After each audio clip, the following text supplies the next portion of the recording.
am nga 1,7 milliard de faux politiques ne ko dërëx ba pare bëgg a ñëw fii laqatu day leer muy benn beneen bi mooy yow yaa géré suñuy finances publiques l'ancienne ministre de la femme a détourné les deniers publics jox ko ay voyous et des bandits et des brigands il faut que mu leer beneen bi mooy Sénégal yàlla day àtte bëccëg nar a kam ndax moom mi nga xam ne daw làqu la fii ci assemblée nationale bi dafa ne woon dette cachée la waxoon mu ñëwaat taxaw ci àdduna bi yépp ne moom il n'avait pas les leviers nécessaires pour apprécier mais de qui se moque-t-on Ousmane Sonko kan la yàpp Ousmane Sonko dafa yàpp sénégalais yi ba taxaw naan leen amuloon levier bi alors que c'était le premier ministre dina leer nag parce que suñu xaalis kenn du ko lekk muy demee noonu ñoom ñëpp nag à commencer moom fii du làq kenn tout sera clair je vous remercie. Merci beaucoup. Maïmouna Dieng, vous avez la parole. Ansoumana Sarr se prépare.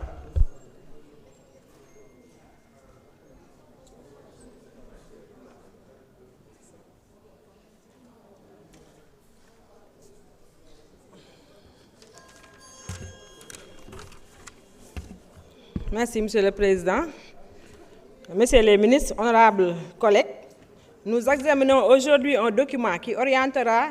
les politiques publiques de notre pays pour les 3 prochaines années.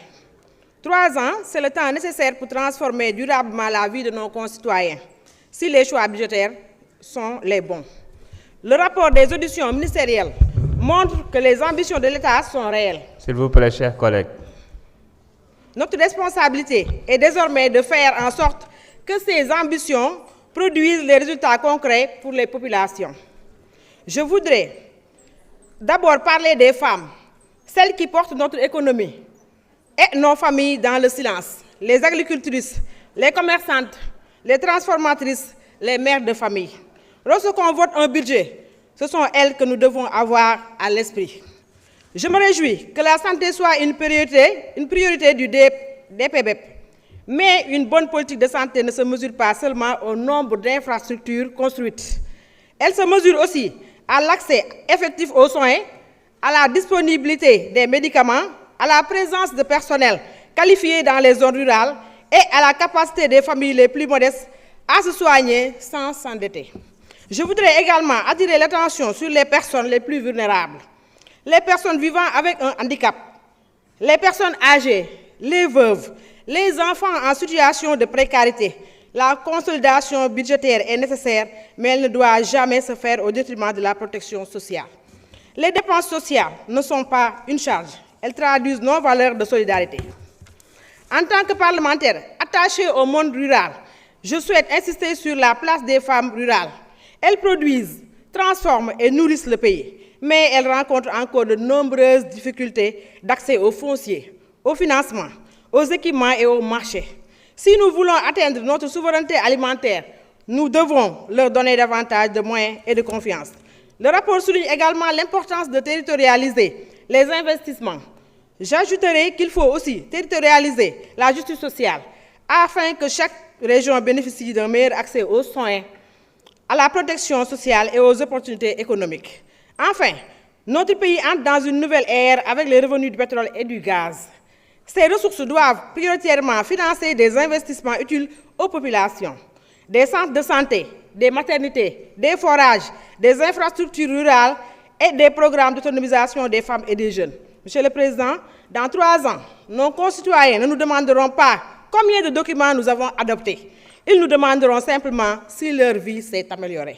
À cette question, nous devons pouvoir répondre par des résultats, des services de santé plus accessibles, des femmes mieux accompagnées, des personnes vulnérables mieux protégées et un monde rural plus prospère. C'est à cette condition que ce programme budgétaire prendra tout son sens. Monsieur le Président, je sais que je vais gaaw tuuti rek di wax ne rek wax dëgg yàlla ku fi def 12 ans gisuñu sa résultat ñi fi def 2 ans war nga leen mu ñëw tuuti ñu doog a indi seen bilan li ñu daal yii yëpp nag ñi fi nekkoon ñoo ñu ko yóbbee. Monsieur le Président may wax rek ne baykat yi sonn nañ monsieur le ministre autant pour moi baykat yi sonn nañ ndaxte nag gis nañ ne gerte gi daaw doxe ne 150 kilos 200 kilos autant pour moi mais dafa mel ne ren 150 kilos rek lañ jot waroon nañu dolli gerte bi bu baax a baax matériel agricole war nañ bëgg nañ tamit dans le département de Kaffrine ñu ñëw ci culture riz pluvial bi ak culture maraîchère dinañu jàppale bu baax monsieur le ministre lu mu xat-xat rek ma ñëw ci sama yoon yi nga xam ne dina ma koy wax à chaque fois muy la route Taïba Katakel le pont de Ndiaw Bambali Ngodiba Joli Pathé Thiangay Panthiang français Boulel Xende Ñibi Rongoc Kaffrine Ndioumguène en passant par Kayi merci beaucoup. Merci beaucoup. ñi ngi jox kàddu gi Ansoumana Sarr Thierno Alassane Sall mën nga waajal.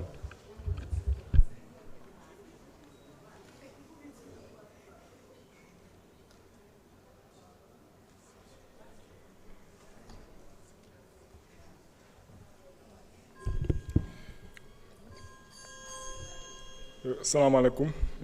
merci monsieur le président monsieur les ministres ñu ngi leen di nuyu balaa may commencer damay njëkkee